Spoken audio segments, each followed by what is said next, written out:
And our next speaker is going to be Ella. And I hope I'm pronouncing her name right. Smiley. I hope I've got that right. She's she's the co-founder of Benthyg Cymru, which since last year has supported Library of Things projects in 13 venues across Wales in various different formats, including Benthyg Penarth, which is where I encountered it while visiting relatives. A quick word about Libraries of Things. They're basically a hub often hosted in a traditional library from which the community can access tools and resources that they don't have to purchase or store themselves. So it's a way of streamlining the whole consumer process, and a way for people also, I presume, to donate things in their own community if they feel so moved. And there are an awful lot of Library of Things suddenly coming on stream over the past couple of months, I noticed. So it's great today to hear about also how the idea has taken off in Wales. And Ella, if you're ready to go, I'll pass it over to you. Right, so yes, my name's Ella and I'm a co-founder of Benthyg Cymru. For those of you who don't know, Benthyg is a Welsh word meaning borrow or lend. And actually one of our kind of secondary objectives as Benthyg Cymru is to bring that word into the kind of UK vernacular. We kind of think everyone should know a couple of Welsh words, and Benthyg isn't too difficult to get your kind of mouth or head around, unlike other words for things like reuse, which I can't pronounce. So Benthyg is quite a nice one to use. It's nice to see Joe here tonight. Hi, Joe. We've met through the Crystal Palace Library of Things as well, which is where my personal journey began, because I used to live in Penge, which is down the road from Crystal Palace. And when I heard about the Crystal Palace initiative, well, when it was in West Norwood, actually, I thought that's a brilliant idea. I love that. I want to be a part of that. And so kind of spoke to the people who were running that project, and then ended up moving to Wales and thought, well, I'm going to continue with that little kind of side project alongside my day job. And there must be a Library of Things somewhere around here I can get involved in. I live in Penarth, which is just outside Cardiff. So I was like, well, capital city, there must be a Library of Things somewhere. Turned out there wasn't. So I kind of, everyone who I'd met who I thought might be kind of community activist sort of minded, I just put the word out and said, have you heard of this Library of Things thing? I'd kind of like to do this. And eventually met a couple of like-minded people called Becky and Jane, who we probably wouldn't have crossed paths, but mutual friends eventually put us together, and it turned out they were both thinking of Libraries of Things as well. And so we got together and spent about a year talking about Libraries of Things over 2016. And then Becky at the time was chair and co-founder of a local charity that had done a community asset transfer of a library building. So they had a library building that they were turning into a community centre. And so we ended up at the point of thinking, we don't know what we're doing, but we've got some space, so we might as well start doing it and see what happens. Which turns out we didn't quite realise how fortunate that was, because as many kind of newcomers to the Library of Things kind of sector have found, that space is often the most difficult thing in terms of setting up a Library of Things. But I'll come on to that in a minute. So we kind of we all had day jobs, and so we were all just kind of doing it in our spare time and learning as we went along. We were really lucky to have the support of the kind of emerging UK network. So the team in London, Crystal Palace, and then other people from around the UK, Edinburgh, Frome, Plymouth. We kind of formed a little now it's turning into a network. Back then it was more like a support group of just having like little conversations every now and then about what the latest was, what the latest issues were with insurance or premises or borrowing fees or online tools. And so that's been really helpful, and I think it's also really kind of emblematic of everything that we're all trying to do.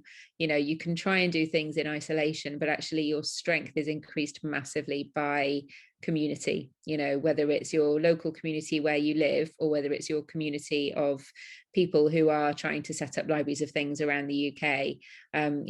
There's strength in numbers, and there's strength in that kind of community approach when you've got a kind of shared objective to make something happen.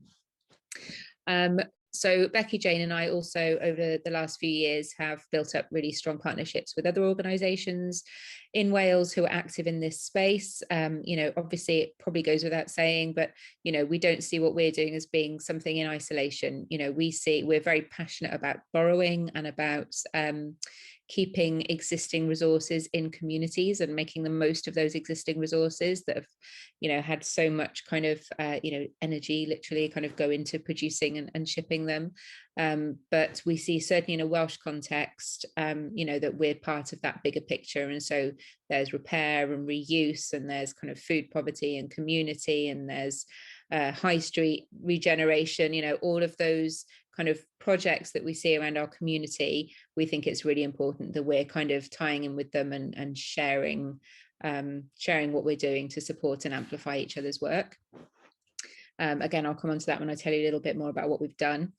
So basically we spent those few years where we were kind of doing it in our spare time as kind of making mistakes and learning and developing kind of a template of how we could support other communities around Wales.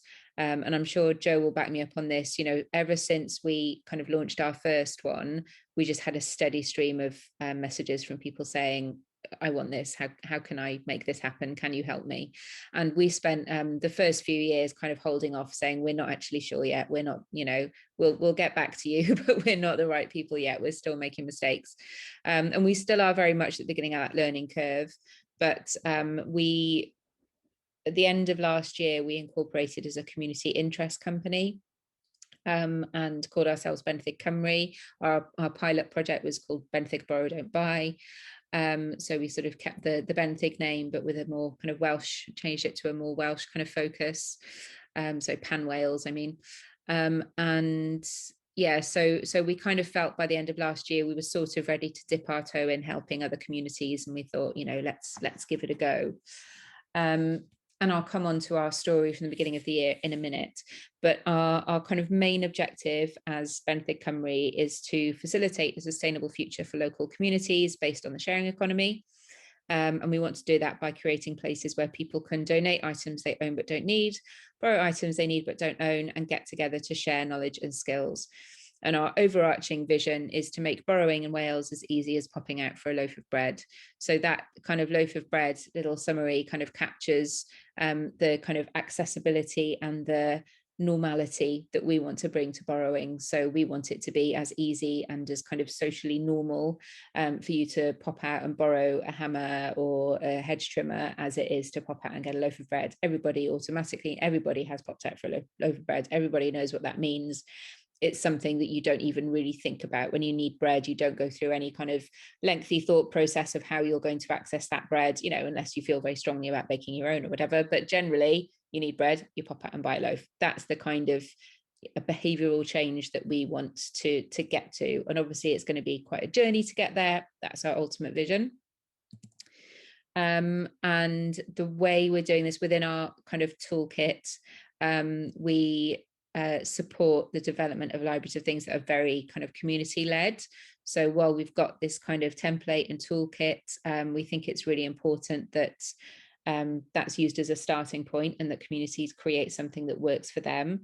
So there are certain things obviously where we can support with the kind of health and safety things that people might feel a bit nervous about. But for example, we're not going to dictate to any groups we work with exactly what their location should be, or what their opening hours should be, or what they should charge for borrowing fees, or anything that's kind of really needs to be driven by their community. And again, I'll come on to that in terms of how it's worked out in practice, because as with all of these things, the reality is slightly different from what you imagine. But in our toolkit, we recommend things like, having a steering group that engages with members of the community from different sectors. So a lot like Joe was saying, in terms of things like engaging with local businesses, we would suggest setting up a steering group that includes, for example, a representative from local businesses, so you can get that kind of critical friend sort of feedback on what your project is doing and make sure that you're not inadvertently upsetting people or treading on anyone's toes. And then obviously, you know, making sure that you've got a real kind of diverse representation on that steering group, which again is much easier said than done. But that's something that, you know, we would certainly encourage all of the groups that we work with to kind of strive towards. We also suggest kind of keeping pricing fee for borrowing fees and membership, and we strongly encourage the projects that we support to include a non-cash alternative, so to enable people to pay using time credits or just a straight swap for, you know, volunteering time, because, you know, one of the things that we feel really strongly about is that borrowing should be accessible. You know, it supports lots of things that are important to us. So it's, you know, it's about kind of keeping resources in the community, but also providing access to resources to people who otherwise may not have that access. And so making sure that people who can't afford even, you know, £1 a week, making sure they can still access the items one way or another is really important to us. But even that is something that we don't dictate. It's something we would strongly encourage the projects that we support to put into place. We encourage using, you know, making sure that you use creative marketing, so you're not just relying on social media, for example, recognizing that not everyone in your community will access social media. And we also strongly encourage this kind of approach of partnerships and collaborations, and basically going with, you know, sort of amplifying the work that's already happening in your communities rather than seeing your thing as something that you need to kind of ring fence and protect. And I'm sure I'm preaching to the converted here. I've already kind of touched on it, but, you know, the why around this specifically is that, you know, that we know there's various bits of data out there. You know, some of it is, you know, perhaps, you know, contentious, or some would, you know, argue with it. But just as a general rule, whether or not these figures are exactly right or not, you know, this is generally what we're looking at. We've all got loads of stuff, and around 80% of that stuff is used less than once a month. The figure around the drill is often quoted as 13 minutes. There are different studies that put it up between 6 to 20 minutes used in its entire lifetime. So, you know, if you think about every house in your street or every flat having a drill in a cupboard that's used for that length of time, and, you know, really what I encourage people to do is think about what's actually gone into producing that drill. It's not just a thing that's this big that's sitting in your, you know, it's like the oil that's gone into producing the plastic, the metal that's had to be mined, the energy that's had to go into then manufacturing the pieces and putting it all together, then the shipping of that to bring it to your local B&Q, and then even your kind of car journey to go and buy it from B&Q and bring it back to put it in a cupboard to use it for 6 to 20 minutes over the next 3 decades. It's just totally disproportionate. But then not only do we all own so much stuff that there's, you know, a steady stream of TV series telling us how to declutter our homes and organize our lives, but there's still this massive inequality in terms of what people have got. You know, you've got, you know, people probably within touching distance of your homes who wouldn't be able to afford a drill or a lawnmower, you know, and what that does to people's sense of self-esteem, their home life, you know, their just general quality of life. But, you know, it's not just people as well. We're really aware that within our communities, we're losing touch with skills. You know, my mum can use a sewing machine. I can't, you know, what chance have I got to teach my children how to use a sewing machine? So what we want to do is give people access to stuff that they otherwise might not be able to have access to, either because they can't afford it or they wouldn't be able to get hold of it, but also to those skills. We want people to get to know the people in their communities that have those skills, to keep those skills alive in their community, and to feel kind of empowered and emboldened to learn new skills that again add to that sense of like quality of life and self-esteem and self-worth without needing to spend a ton of money on it. So really what we're trying to do is kind of increase the economic and social resilience within kind of, you know, individuals in our communities, but also at that community level, you know, which is what all of the projects we talked about essentially are doing, aren't we? We're all trying to make our communities better, stronger, kinder, more enjoyable places to be. So what we've done, so the way it's worked since the beginning of January, we kind of thought we'd dip our toe in helping a few projects, and we'd maybe help a few community groups write funding applications and then kind of, you know, help them set up a library of things. But the Welsh government has really prioritised the circular economy over the last year. Well, I mean, more than a year, but it's really kind of all crystallized over the last year. So the Welsh government has a circular economy fund. We've now got a minister for climate change. She's been in place just for a couple of months. And there's the sort of policy team at government that works on circular economy, has worked really hard to produce a strategy called Beyond Recycling. They published the report for that earlier this year. That follows up on their previous report from a couple of years ago, where they're talking about how we can make Wales a place where there is a truly circular economy.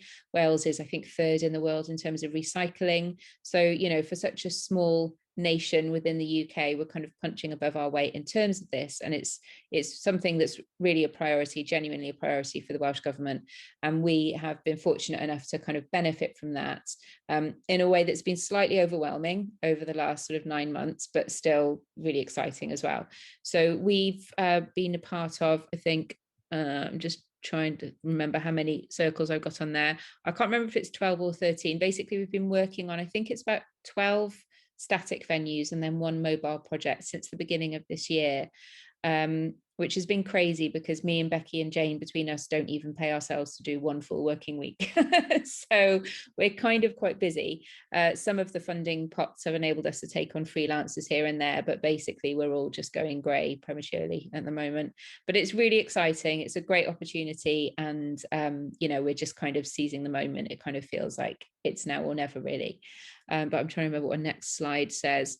So yeah, I will move on to the next one. You can see we're slightly lacking Mid and North Wales there. We are onto that, but watch this space.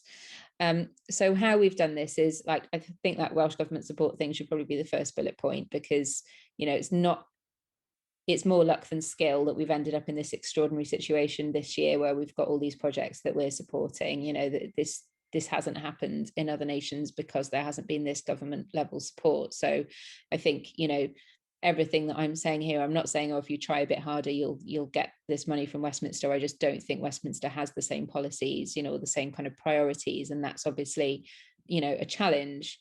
But we have been lucky to have that Welsh Government support at kind of, you know, really senior level, and for every circular economy initiative, you know, everyone's kind of found some level of support.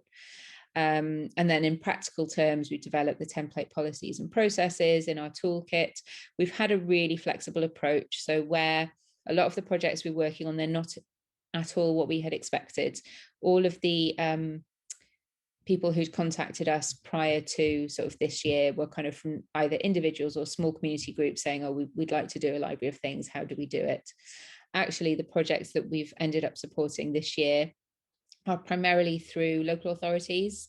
So that Welsh Government funding, we weren't eligible to apply, but local authorities and councils were. And so it was a question of them applying for money to do a kind of library of things project, and often a library of things within another circular economy thing. So a library of things alongside repair cafes, or, you know, some other kind of like a, you know, recycling center, tip shop type thing with a library of things element. And so they were coming to us saying, right, we worked with them on their applications, but then, you know, that when they got the money, they would say, right, this is what we've put the money in for. We need you to support us on the library of things element. And so our approach and our kind of idealistic ethos of wanting to work on libraries of things that were kind of really what's the word, like community driven, I suppose, wasn't always the case, because it was coming more from top down. So it was local authorities saying, we have targets around this, we've applied for funding because we want to do this, and so we're going to do it, and then the community will come. So we were kind of having to adjust our thinking a little bit and our approach. And so having our kind of things, our tools in place, I suppose, like steering groups, were something that local authorities wouldn't necessarily have thought of, but, you know, we had to kind of emphasize to them that that would benefit their project in the long run if they want people to use it. But they're not used to working with the community at that kind of granular level, and in some cases not really used to engaging with volunteers. So we were having to be really flexible in the way that we were supporting those projects, and still are. It's still very much a learning curve in terms of responding to what was out there, and what these successful, you know, grant applicants at local authorities wanted to do, rather than us saying, oh, this is step one, this is step two, you know, having to kind of be more agile there. So yeah, having the resources was really important. Some of the resources that we've either had access to ourselves or that we've benefited from other people getting grants were capital only. Some of them were a mixture of capital and revenue. But again, then if they were put in by local authorities, we weren't kind of able to dictate you need to have an officer to make this happen. And so the local authorities were kind of putting in bids for funding and kind of thinking somebody from their existing team would run it. And there's real learnings in there for us. What we want to do sort of next year is kind of review all of this learning in more detail. At the moment, we've got more kind of anecdotal hunches around like, what you need in an ideal world. But at the moment, it's just a case of us working on all these different projects and kind of realizing, okay, this one's a little bit slow to get off the ground and they don't have a dedicated officer on it. So that's probably telling us something. I've nearly finished. Yeah, I was just going to show you some pictures of some of our projects. We've got some projects, one that's on a tip shop, one that's in a side room of a jeweler's on a high street, one that we're about to open that's in a zero waste shop, one that's like a high street in a city centre where we've got this whole retail unit. This is our picture of our van, our electric van that we've adapted to do the mobile projects. So that's a couple of examples. This is what we're going to do next. We're going to bring everyone together to do peer-to-peer learning and develop best practice and just continue to scale up. And these are my contact details. I'm so sorry for going over time. I thought I was going to have loads.